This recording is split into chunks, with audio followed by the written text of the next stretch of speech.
Well, I am delighted to be joined today by Dr. Lance Bush. Lance is a lecturer in the Department of Psychology at Cornell, which is also where my nephew is doing a law degree, so that's very cool. He has a PhD in social psychology from Cornell and an MA in philosophy from Tufts, and he is known for his interdisciplinary work in psychology and philosophy, and in particular, his rigorous defense of moral anti-realism and a critique of the way that many moral realist philosophers appeal to folk psychology in support of their views. You can visit him online at lanceindependent.com. Also visit his Substack. Those are both linked below. I've also included a link to a video critique Lance did of something I had posted about a month ago. And most importantly, he has two dogs, Pitanga and Goyaba. Lance, it is great to have you with us. And to start, I will have a question for you. Do you agree that dogs are objectively awesome? They are objectively awesome. I've always been more of a dog person than a cat person. And yeah, those are my two dogs. They were barking a little bit earlier. And I know what people are going to wonder is Pitanga and Goiaba, what's up with the names? So those names are just the names of fruits in Portuguese. My wife is from Brazil. We decided to give the dogs Portuguese names. Pitanga is a type of berry that's indigenous to Brazil. You're not going to find it outside of there. Goiaba is just guava in Portuguese. Pitanga is a mini dachshund. She's very, very tiny. And Goiaba is a Jack Russell. I used to have bigger dogs. Now I have smaller dogs. And they're both very cool. They get along great. And they might come down here. So I don't know if they'll join me or not. That's up to them. That is always welcome. So I've got two dogs. This is one of them. He always sits on my lap when I do videos. It's a Timbit. So he's named after a very Canadian donut hole at Canada's national coffee chain, Tim Hortons, which is notoriously mediocre. Timbit's better than the product he's named after. Anyway, so it is great to have you with us, Lance. Let's dive into talking about ethics and moral realism and anti-realism. So according to David Chalmers and David Bourget, they had a very well-known survey of professional philosophers, and according to that survey, 56% of philosophers would identify with or lean toward moral realism, and about 27% toward moral anti-realism. But truth is not decided by popular vote. So let's start off with this. Why are you siding with the minority? What is moral realism and anti-realism, and why are you a moral anti-realist? Sure. So moral realism has been characterized in a number of different ways inside the academic literature and outside of it. It's one of these terms, for whatever reason, philosophers are not always the best at nailing down precise, definitive, rigid, and fixed terms. And even when there is a general consensus about how to frame the philosophical dispute at any given time, the terminology and the trends tend to shift over time. So, for instance, these days, here's how I would characterize moral realism, and this is pretty typical. It is the position that there are stance-independent moral facts. What that means is that there's facts about what's morally right or wrong, or good or bad, that are true independent of the goals or the values or the preferences of any individuals or any groups. These moral facts stand outside of and aren't determined by our attitudes and our values, either individually or collectively. Now, sometimes people will characterize it a little differently. You could have a more minimal definition, which is simply the position that there are moral facts, and you don't add that stance independent feature to it. And then there are other people that will build in more robust characteristics to moral realism. So, for instance, they might bake in an excuse me, an epistemic condition where they'll say there are these stance independent moral facts, and we have knowledge of at least some of them. So, and that would be the epistemic thesis that would be included. And so it could sometimes be characterized as a sort of almost an accordion of possible theses that you could have a wider one with a wider net of 3 or 4 different theses, or maybe just the one thesis like there are stance independent moral facts. So moral realism kind of, there is a little bit amorphous, but for the most part these days, people tend to characterize it in terms of there being stance independent moral facts. Not everybody does though, so do keep that in mind. Anti-realism is simply the antithesis or the negation of moral realism. So it's simply the view that there are no stance independent moral facts. Now, those two positions hide a whole lot of nuance. There are roughly 5 major categories. I'm not going to give like a big, massive breakdown, Roughly within realism, you have people that think that the moral facts are natural facts. That is, they're continuous with and understandable in terms of the sciences. And then there's non-naturalists who think, no, they're not like that. They fall outside the scope of science. So those are the two major realist camps. And the three major anti-realist camps are constructivism and relativism. Basically, you could call these stance-dependent views. They say, hey, there are moral facts, but they're stance-dependent. And then you have error theory, which says, yeah, people might think that there's moral facts, and when we make moral claims, we're trying to describe these facts, but there are no facts of that kind.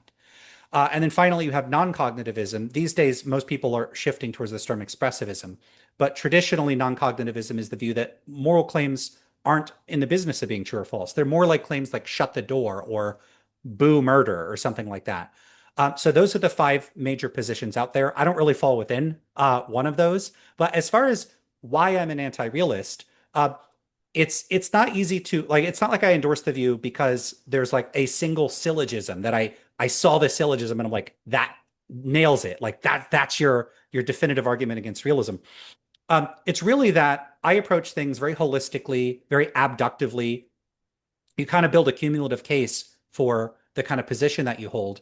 And I think this is generally true of most people. I think that the way a lot of academic philosophy, especially in the online debate space, focuses too much on individual formal arguments when really what people do is they have kind of a worldview or a paradigm or an overarching structure in which they view philosophy. And any given position you take on some little local issue like realism is really part of a larger whole. And so the Hmm. argument for your realist or anti-realist position is going to be downstream. It's like a branch on a tree. And really your position is derived from the roots, the trunk, that whole edifice upon which your philosophical framework is built. And so for me, that framework is pragmatism. I like William James calling it radical empiricism. So I am an empiricist philosopher, and I take a pragmatic view of things. And my view on anti-realism is more or less downstream of that. Um, I guess another thing I would just say is uh, two things, I guess. One is I don't have like realist intuitions. One of the most common features of people arguing for moral realism is that they will report having strong inclination to believe realism is true, or they find it intuitive. I don't. And then the second is that I don't think that there are good arguments for moral realism. And so, at the very least, from my perspective, a compelling case hasn't been made to me. But of course, I don't think that someone should just defend philosophical positions passively. I get kind of frustrated with atheists that just say, I'm not persuaded, I'm not persuaded, I'm not persuaded. Well, at a certain point, you start to wonder, would anything persuade you? And I don't want to be in that position. Well, that's an excellent introduction and overview. So, um, let's start here then. So, you're the critique of the moral realists. Uh, I think a common thing, and you kind of said at the end that you don't share this sort of sense that moral realism is intuitive. I think at first blush, a lot of people do, or at least they think they do, and certainly many academic philosophers would think they do. And I think often what happens is so people will appeal to sort of paradigm instances of things that seem to be really attractional and good and really evil, repellent, and wrong, and think that isn't just, I'm not just responding to my own stance that I like something or don't like something, but rather there objectively seems to be something really good or bad about that. So since we're in agreement that dogs are awesome, if, for example, I imagine I'm at some East Asian market where they've got stacks of cages of golden retrievers that have been kept in these cages all their lives and have lived this miserable existence. And now one of them is removed and then they are beaten as a way to tenderize the meat while they're still alive. And then they're skinned alive and the meat is used in some meal. I respond viscerally to that. And it seems to me that that is wrong, that that must be wrong.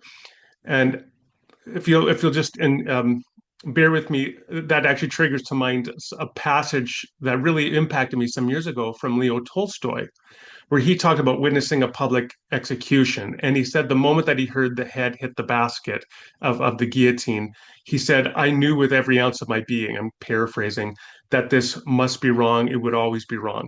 So people appeal in the way I did to the dog example or Tolstoy did to the public beheading of these intuitions. What do you think is the status of that kind of intuitive response then that people think shows them at a basic level, a non-discursive level, that it's just moral realism is part of the furniture of the universe? Yeah, I mean, I'm very skeptical that that's actually that common for people in general. I don't think that when most people have these strong, because I certainly do think people have strong visceral reactions of repugnance Mm. to the things that they find horrifying. If they witness a murder or an execution or torture or something like that, people will respond with visceral disgust, horror, shock, outrage. There is a whole panoply of emotional reactions that people have in response to these. But I don't know how theoretically deep the reflection will typically go for most people. I think it's very easy to pick out, and we might have an overrepresentation of, say, authors or philosophers who are especially reflective people who then think about those experiences and write about those experiences. And that may give the impression that that sort of theoretical overlay is a widespread feature of the way that people regularly think. Now, it could be, it certainly could be, and a lot of people have assumed that it is. But ultimately, I think that if we're going to find out whether or not that's the case, we have to go out and do the research. And the research currently is in its infancy, and we haven't really got a handle on devising the best methods yet. But so far, and this is a field you could call the psychology of metaethics, what it primarily investigates is whether or not it is in fact the case that you could say lay people, or I don't like this term, the folk. I tend to use the phrase non-philosophers. How widespread this, in this case, I don't know if anybody studied specifically at this, like this visceral reaction, uh, but people have started to do research on whether most people have realist intuitions or report realist responses. The early research was kind of mixed, but there were big methodological problems on it. And that's where my work came in. I started working on what those methodological problems were. Now, I'm not the only one. There's people like Jennifer Wright, Thomas Polzler, psychologists and philosophers that do similar empirical research. And they started noticing, spotting, and trying to correct for these. And their studies, as they have corrected for those methodological problems, you see the anti-realist rates in the participants go up, up, up, up, up. And there's currently a paper, I don't think it's published yet, but you can find it online. So I don't know if it's under review or it's a preprint or something, of a cross-cultural study that looked at participants all around the world and found extremely low rates of realism. Now, are these studies definitive? No. Are there other studies that find higher rates of realism? Yes. But even studies that find higher rates of realism will find like 70% of people favoring the realist position. And, 30% is not, that's not nothing. That's almost a third of the people. And so the fact is, when you look at the empirical literature, it doesn't show this univocal tendency for people to report or have these realist reactions. That doesn't mean that they don't. There could be major methodological problems with that research. My dogs are going at it again. I'm going to shut the door real quick. Give me one moment. Sure, you bet. Okay, let me ask a question then, maybe naive, but I'll give it a shot. So it seems to me, somewhat from a layperson's perspective, that one of the things maybe that leads people to think they're not just disagreeing about something that's stance dependent, like maybe the I like vanilla, you like chocolate ice cream, is that people get really angry about moral disagreements. I mean, I was Mhm. just reading today on the ongoing conflict in Gaza, whether it constitutes genocide by legal definition and so on, and people get angry about that. They get angry about eating dogs.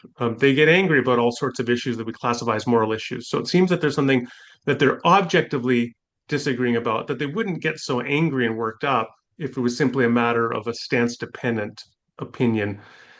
Is that a legitimate extrapolation, or am I going off the rails? Honestly, so I don't think so. Some people might, but I don't. Part of the reason for this is that often when people make comparisons between our moral standards and then things like taste preferences, they commit what I call the over comparison fallacy. So the example I like to give is if I said something like this: Hey, a lemon and the sun are similar in that they're both yellow. Now, some people might say technically the sun's not yellow, refraction, light, whatever. Just assume the sun is yellow. Now, if I compare a lemon and the sun in terms of their color, you might get someone saying, you can't compare those. The sun is much bigger than a lemon. Or you can't compare those. The sun is much hotter than a lemon. Well, that's not what I was comparing them in terms of. I was comparing them in terms of their color. So when you're comparing things in terms of one characteristic, you're not necessarily comparing them in terms of other characteristics. And when it comes to something like my taste preferences, like I like vanilla ice cream more than chocolate, apparently more people like chocolate, whatever. Uh, I don't really care about other people's taste preferences because it typically doesn't impact me. Now, if everybody liked chocolate ice cream and they stopped selling vanilla ice cream, that would bother me a bit. But I'm not going to like start a war over it. So my taste preferences, they matter to me, but they're only applicable for the most part to me. Whereas your moral standards are typically standards not just about your own personal conduct, but they're standards or attitudes you have about how other people should conduct themselves. So in that case, even if both were preferences, take a preference. I have a preference to eat this kind of food. I don't care what other food other people eat. I have a preference that nobody steal from anybody, even if I'm not involved. Well, if you look at that second preference, now if somebody's trying to steal from you or somebody else, it's violating your preferences and you're going to get upset about it. And so when people look at the comparison between the two, they often mistakenly presuppose that you're treating, okay, well, my taste preferences are only applicable to me, so my moral standards are only applicable to me. No, just because they're both preferences on an anti-realist, certain anti-realist controls like mine, doesn't mean that they're both preferences about the same thing or that they have the same scope. One of them, the scope is myself. The other is the scope is literally everybody. Another difference between them is my food preferences are not that important. If you give me chocolate ice cream, it's fine. I'll eat that. It's good. But I'm not fine with someone just saying, well, I am just going to steal your stuff or kill you. I'm not okay with that at all. And so two major differences between these two categories, even if they're both preferences, is in terms of scope and personal importance. And I think that that could do a lot of the explaining. And so, both of those explanations can account for why people will get angry. In other words, if your moral standards are preferences that are much more important to you and concern how other people act, that can explain why you're upset without positing that those standards are true independent of anybody's values. Um, as an aside, I do remember 40 years ago when people got really angry about new Coke. So sometimes flavors can precipitate some pretty deep conflicts. That's an excellent response, though. But how about this? So if a person says Donald Trump is a bad person, Nelson Mandela was a good person, on your view, what are they saying? Because they might, I'll say at first blush, it certainly seems to me what they're saying is that there is something about Nelson Mandela in terms of his embodiment of objective virtue that is lacking in Donald Trump, who excels in exhibiting vice. Um, I take it you'd have a different read of that. Yeah, well, I mean, one thing is that it's hard to know exactly what any particular person means when they say these sorts of things, but at least one thing to keep in mind when we're describing people's character is that there's a difference between thick and thin moral concepts. So a thin moral concept would be like good, bad, right, or wrong. A thick moral concept would be something like cruel, virtuous, courageous, kind, compassionate. When people make descriptions or characterizations of people, this person is a bad person, this person is a good person, I suspect that often what's implicit in that is a host of more thick moral terms that are not coming to the fore, and that those include a lot of descriptive characteristics for which there would be, you could say, objective or stance independent facts. So, for instance, it would just be a fact that, like, Gandhi is a more peaceful person than most other people, that Gandhi is a more compassionate person than, say, Trump. That would be true regardless of whether a person like preferred Trump over Gandhi. And so there's going to be a host of descriptive facts that are bound up in our normative and our moral evaluations of people. And you have to disentangle those because the descriptive component can be objectively or stance independently true or false, even if the evaluative component that coincides with it, on my view, would not be. C.S. Lewis had one of the most well-known popular defenses of a moral argument for God's existence in the 20th century from Mere Christianity. And I think I'd like to just briefly talk about his argument and then also how it links to another thing, which is the idea of moral persuasion and the role to which ostensibly objective moral facts play in moral persuasion. So Lewis says, look, here's some evidence that there are stance independent moral facts, the least stance independent of human beings, is that two people will be in a conversation with one another and one of them will say, look, I shared my orange with you, you should share your orange with me. And they're appealing there to some objective principle of fairness which moderates the debate, and the other person also tries to show that they are being fair in their responses. So the first thing is he tries to say this is, colloquially, laws require a lawgiver, that kind of picture. But also just more generally, the idea that uh, we need objective moral facts as a form of persuasion, because if it's all about stance dependent facts, how are you going to persuade anybody else of your moral views that they should adopt your stance? I mean, if you don't like vanilla ice cream, you don't like vanilla ice cream. There's not much more to it. Yeah, so one concern I have about that is that there is a tenuous and, controversial connection between moral belief and moral motivation. So speaking for myself, I'm not responsive to someone saying, "Hey, these are the stance independent moral facts."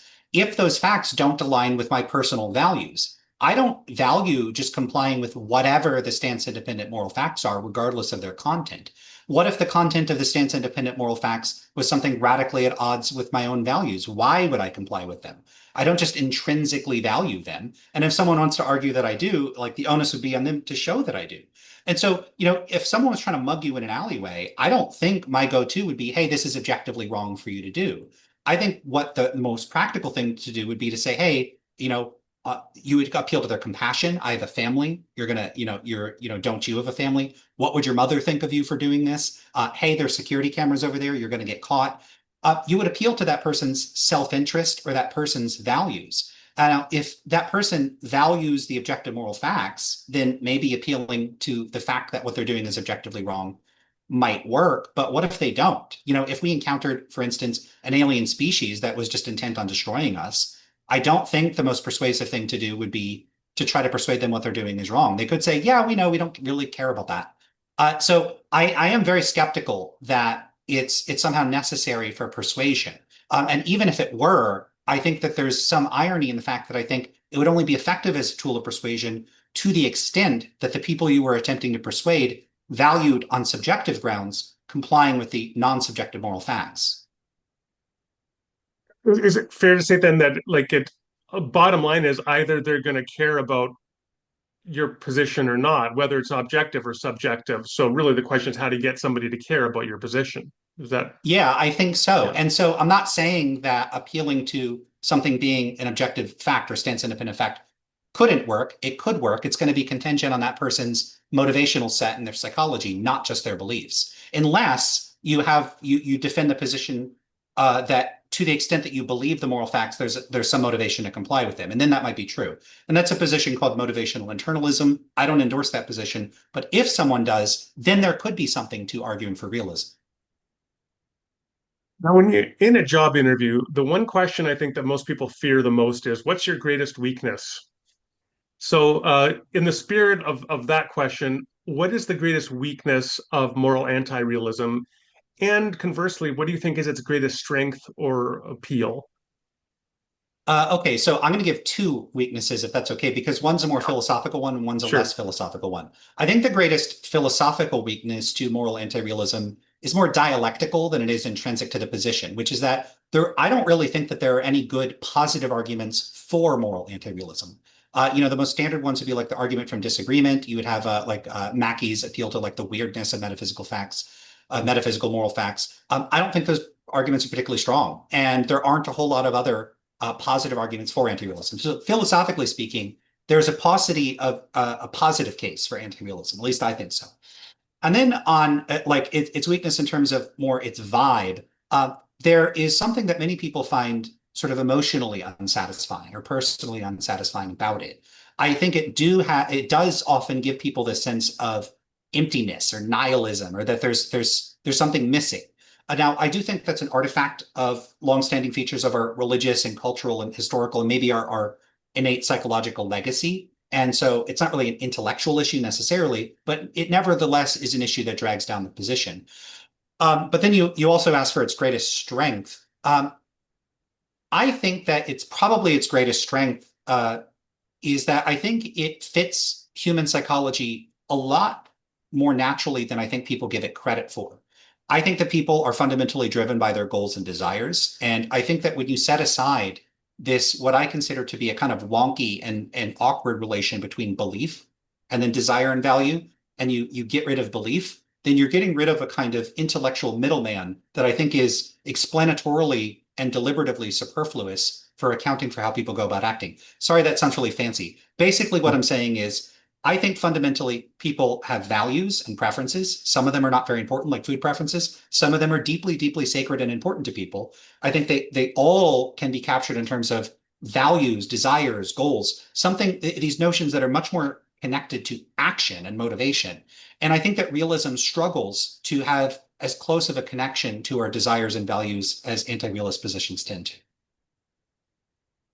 I think that the one that you highlighted that I just like to camp on a little bit longer is sort of the link between a moral realism and an existential sort of meaningfulness about life versus a sort of nihilism. That if there's no such thing as, let's say, moral progress, objective moral progress, like becoming a better person or a better society over time, then that somehow evacuates life of objective meaning and significance. Do you sense any from an existential level in any sort of draw in that yourself? Not personally. So for me, I would say I'm very much like a native anti-realist. I am. It's very much the waters I swim in. So the way that I view value on a very fundamental level is that value is self-created. It's a part of who we are as people.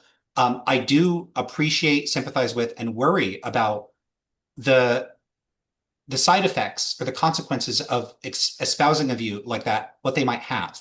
It could, I think, as a matter of psychological fact, give people an excuse to pursue wanton hedonism, to be selfish, to not care about their duties and obligations to society because, hey, there's no fact of the matter that they have them independent of whether they care. They could release themselves from any sense of duty or responsibility at the drop of a time in principle. And for many people, I think that they would in practice. And I do think that that is a concern that I have about other people's motivations.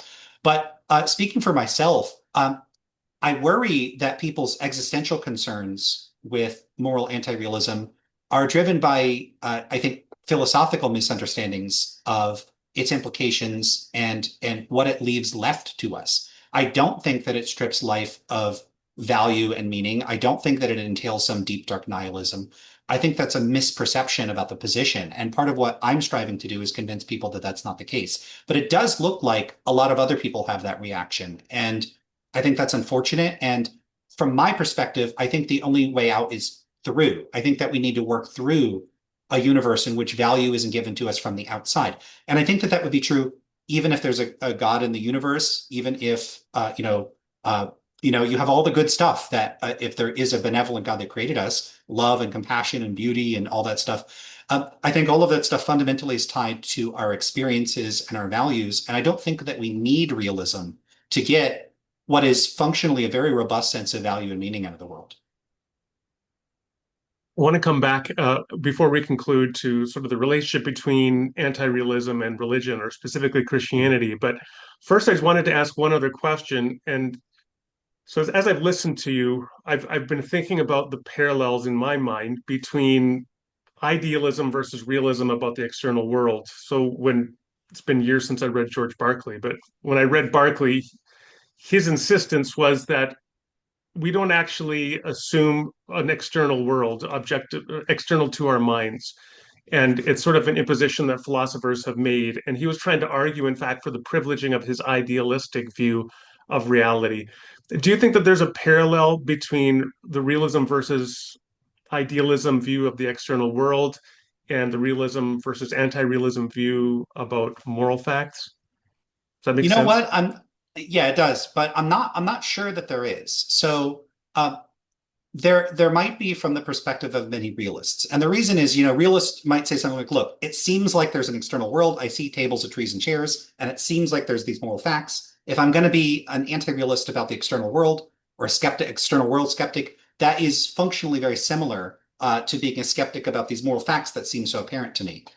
Um, so in that sense, yeah, I think like phenomenologically, there may be a lot of similarities, but I do worry that the sense that there's an external world is something that is much more closely tied to our sort of built-in faculties, our perceptual faculties. Whereas I think moral realism is a lot more culturally contingent. It's the sort of thing where, if there were a bunch of different cultures that developed in very remote locations and there wasn't a bunch of planes and boats going around, I think lots of people all over the place would roughly have the idea that there's an external world, but I'm not so sure that you would have people independently develop this view that they can like see or experience moral truth.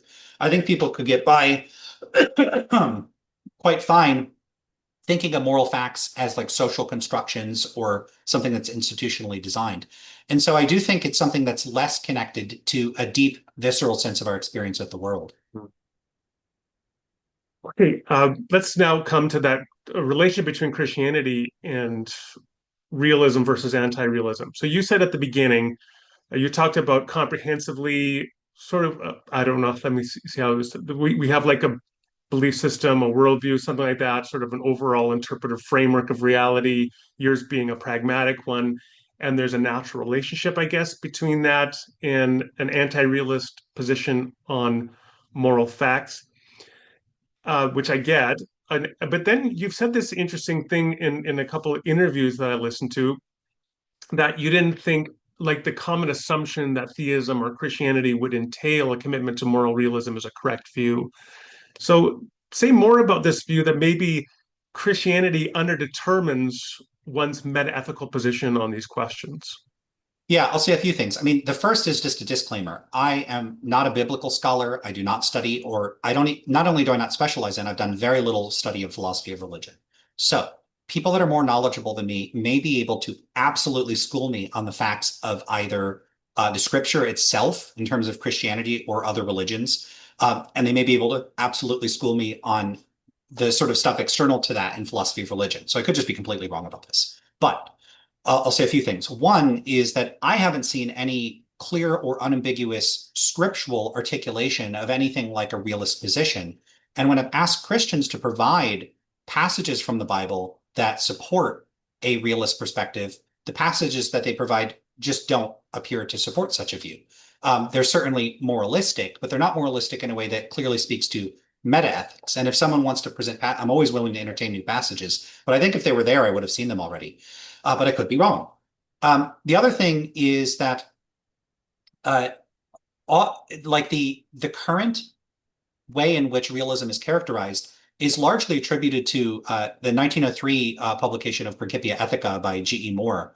And while that defends a non-naturalist view of moral realism, it really set the stage for a contemporary discussion in analytic metaethics, which is this like Anglophone, like this almost entirely in English. It's only about 120 years old. It's a very recent way of framing the philosophical debate. And I worry about philosophical anachronism, that people are taking modern categories that, in this case, actually seem almost specifically engineered to be distinctively secular in the way that they function. The vast majority of moral realists, even when they're Christians or theists, that argue for moral realism in analytic philosophy almost never appeal to theism. They sometimes do, but it's very, very rare. The arguments that they make appeal to the traditions of Western philosophy in a broadly secular sense. And I worry about people taking those terms and categories, imposing them on their analysis of scripture or Christian doctrine, and perceiving realism there when it's superfluous, when it's unnecessary, and when it's just ill-suited to capture the way in which Christianity historically characterized morality. So, there are these positions that might be construed as, in a certain sense, realist, and maybe they are. So, like teleological accounts and these sorts of things.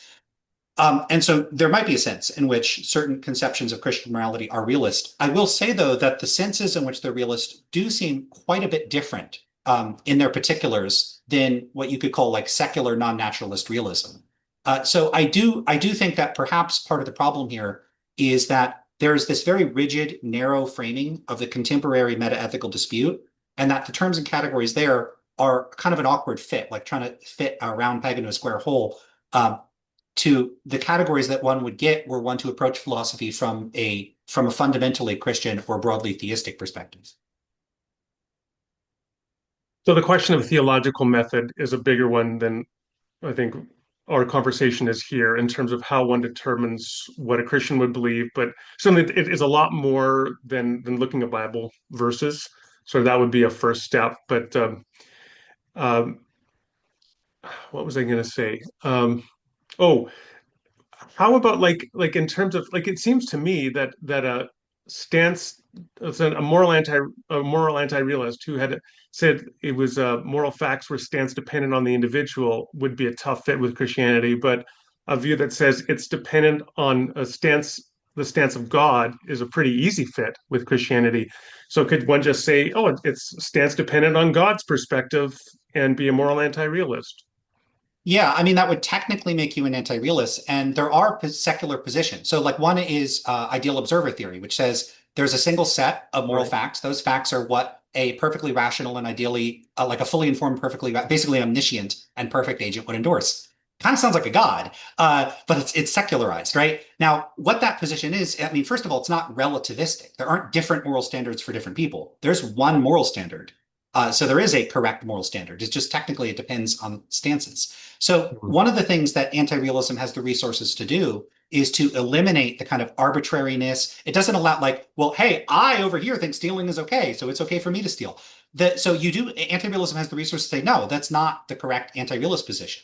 So I do think that if people would could broaden their perspective of what's included within anti-realism, a lot of the positions available to the anti-realist would be a lot less threatening. It doesn't have the arbitrariness. It doesn't have a lot of the undesirable features. The only thing it's left with is stance dependence. And I do think that actually fits quite nicely with this idea that many Christians have, which I actually think makes a certain degree of sense, which is doesn't really make sense to talk about these like I have a duty, but no one has prescribed me to do like laws without a lawgiver. That does sound a little weird to me. But the idea that there is a God that has given laws and has a certain kind of authority over us. Look, if people are willing to accept the laws around them as being legitimate, like if there's laws about the speed limit, I mean, if there's a God, certainly there'd probably be a much better authority in the laws. So I actually think that Christians can offer quite a compelling metaethical account and normative account of God's authority. I just don't think it specifically requires stance independence to get most of the things you would want out of it.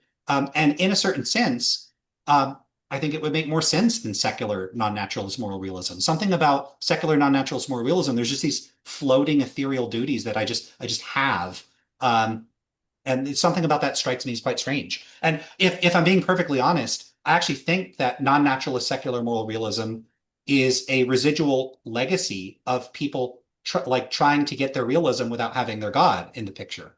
I think that like literally that's a historical consequence of where like post-Enlightenment analytic philosophy went. That people became more secular, they became more atheist. They still had the strong sense that there's these moral truths, but they didn't want God in the equation.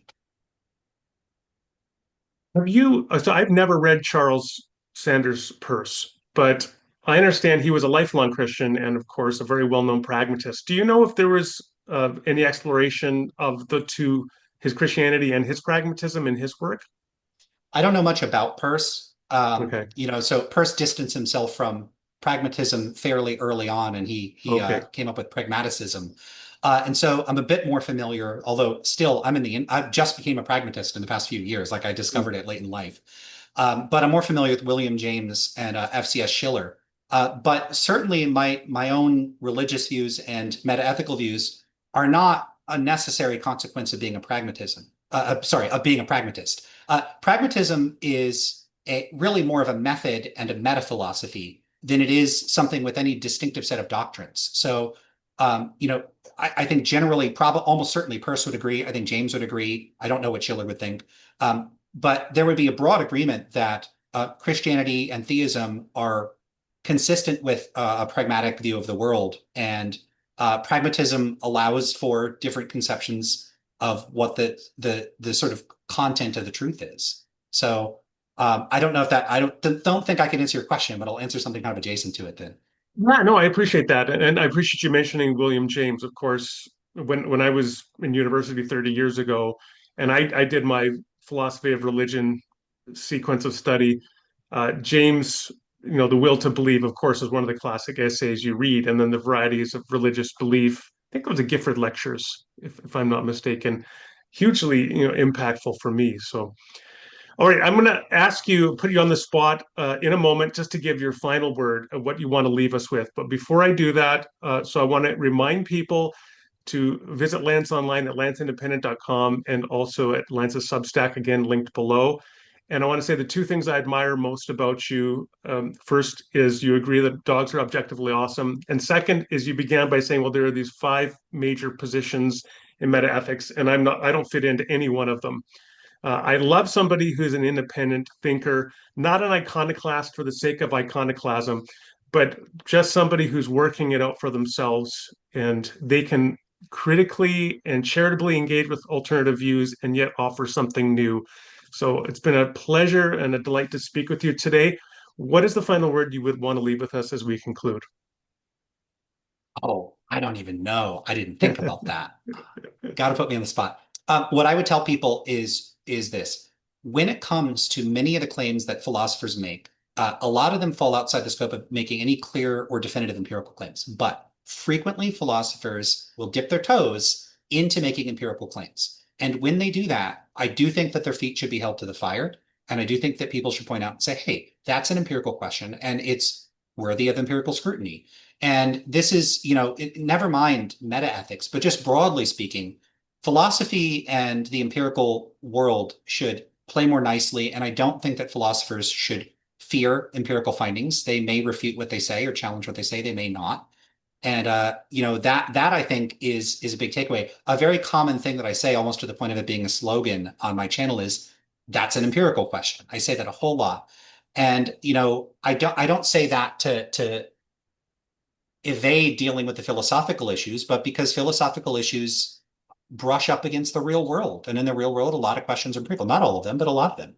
So I think that should be a major takeaway, that philosophy and the empirical sciences need to interact more. A lot of philosophers pay lip service. They'll say, oh, I'm a naturalist. I care about the empirical sciences. But in practice, they shy away from them. And I do think that that needs to change. And I think that would be good for philosophy. I suspect, since we've been brushing up on religion, that absolutely the same is probably true of philosophy of religion and theology. Yeah. Excellent, excellent word.